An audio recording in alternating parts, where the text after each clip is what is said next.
Bismillah ar-Rahman ar-Rahim. Assalamu alaikum wa rahmatullahi wa barakatuh.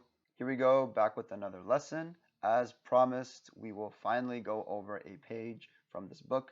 We'll go over this page and then we will only have one more left. So just a quick reminder, we did learn two new rules in the previous couple of lessons and we will be using them again in this page. Remember, they were idgham and the rules of the lam in Allah's name. We covered both of those and we're going to use them in this page. On top of that, we will still be incorporating the previous lessons, the ikhfa, the ghunna, qalqala, rules of waqaf. All these rules will come into play in this page. So I'm going to work on this in two halves. Let me zoom in just a little bit. So I'm going to just work up to this point right here. And what I'm going to do now is I'm going to go through, find any tajweed rules. We did introduce idgham. What I'm going to do, anything that I color code with a green dot will be an idgham ghunna sound, where you have to do the idgham, right? Where you actually have to jump to that wow or the ya and hold it down.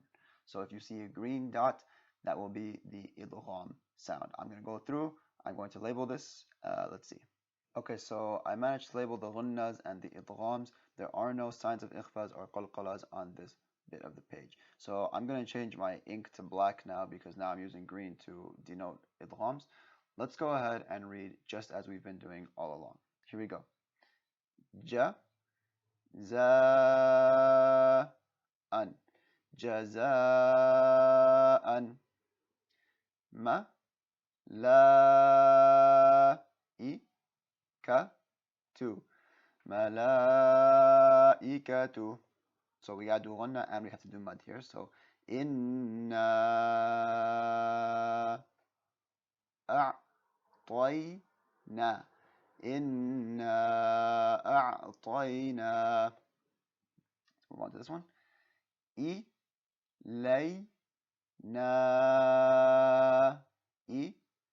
Iyabahum. Waqaf. Ilayna iyabahum. Notice how there was already a sukoon there, so the pronunciation didn't change at all. Moving on. So we've gone over this one before. Let's do it again. Khay. Now here's this ra with tanween, and then afterward is a ya with shadda. Remember that rule we talked about idgham. If there's tanween and afterward is a ya or a wa with shadda, we've got to hold it. So that's why I put that green sign there to denote the idgham. So it would be read as rayya, ra, hu, waqaf, khayran yarah. So we're going to put the imaginary sukoon on the ha, not that little waw, because that little waw is just an elongated vowel sound. So when you put the sukoon on the ha, you get the khayran yarah. Okay. Moving on. Sharran yarah, hu, waqaf, sharran yarah. I actually put the little idgham symbol on the wrong spot. The idgham should be on top of the ya here. Actually, let me go ahead and fix that. Okay, there you go. So again, sharran yarah. Let's move on. Miqatan,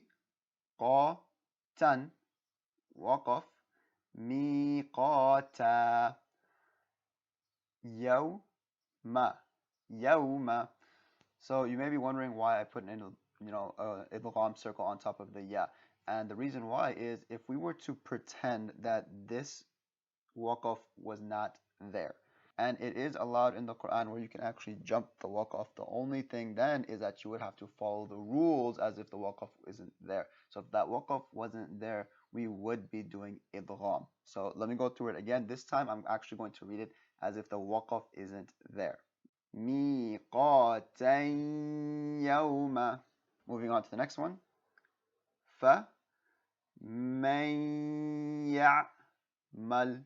So there's that nun sakin, and that after the nun sakin there is a shadda, so we're going to drop the nun sakin, which is also why we don't do the ikhfa on the nun.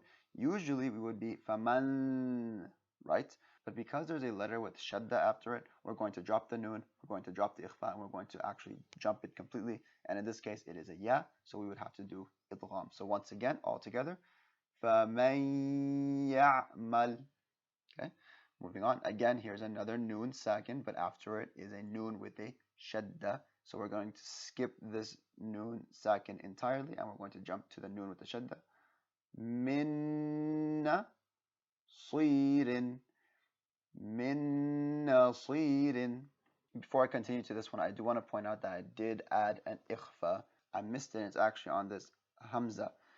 Remember that ikhfa isn't always just with the noon sakin. It also occurs with tanween. As long as the letter after it is not one of those 14, 15 letters, we're going to do ikhfa there. So that hamza with the kasratain, we are going to do ikhfa there. So let's go ahead and read this. Again, there's noon sakin. We're not going to read it because there's a letter with shadda after it, and that letter with the shadda is a meme. So we're going to jump from this meme to this meme, and we're not only going to do ghunna, we're also going to stretch it out because of the mud. So here we go. Mimma in sadidin. Mimma in sadidin. Moving on, noon sakin, we're going to ignore it because there is a letter after it with a shadda. So here we go.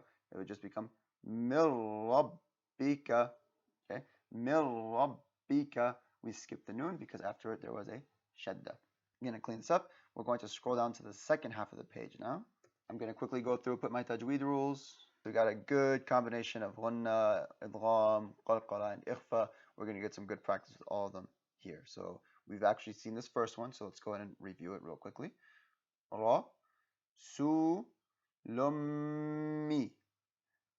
Now the noon has a fatha and it's going to connect to Allah's name, so Allah's name will be pronounced with a full mouth. So it'd be nallahi, rasulun minallahi. Next one. Suhu, fammu, طهرة. صحفا مطهرة. Okay, here we go. This one has an interesting little symbol right here. Let's see if I can circle it. Okay, it's a little bit hard to see that little symbol. It's not an actual sod that you would read. It's just a little indicator. It tells you that you're allowed to stop in the middle of the verse if you would like to. You can continue if you'd like to. Either one works. We're gonna go ahead and do both for just for the sake of practice. So the first time I read it, I will pretend that there's a little waqaf, and I will read it as such. I would say صفا waqaf صفا. Okay, and then we have لا يتكلمون. لا يتكلمون. Now if I wanted to put it all together, notice how this fa afterward, there is a lam with a shadda here. A little bit hard to see, but there is a lam with a shadda. So if I want to continue through it, I've got to connect the fa to the lam. So here we go. صَفًّا لَا يَتَكَلَّمُونَ. So there's rules for stopping and there's rules to continue. Do whichever one you feel comfortable with. Both of them are perfectly acceptable. Here we go. We've seen this one before. قُلُوبٌ يَوْمَئِذٍ وَاجِفَةٌ. وقف. قُلُوبٌ يَوْمَئِذٍ وَاجِفَةٌ. Good. Moving on. This one's nice and small. أَبْصَارُهَا. أَبْصَارُهَا. So here we go. This one has a waqaf in the center of it. So the first time I will actually read it without the waqaf, and the second time I will read it with the waqaf. Here we go. Si ra jan waha jan. Waqaf. Sirajan wahaja.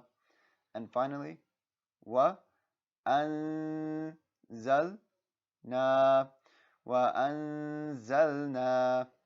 We have one more page of this qaida portion of the book, and then we have a couple of pages of Qur'an which we will do at the end. But before we move on to the last page, I'm going to pause again. I'm going to talk about some of the remaining lessons that we gotta learn, some of the last tajweed rules, and then we will go through that page. And after that, inshallah, you will have all the information available to you. You will have heard all the information. Now it will only be a matter of practice and repetition. All this in mind, please look forward to the next video.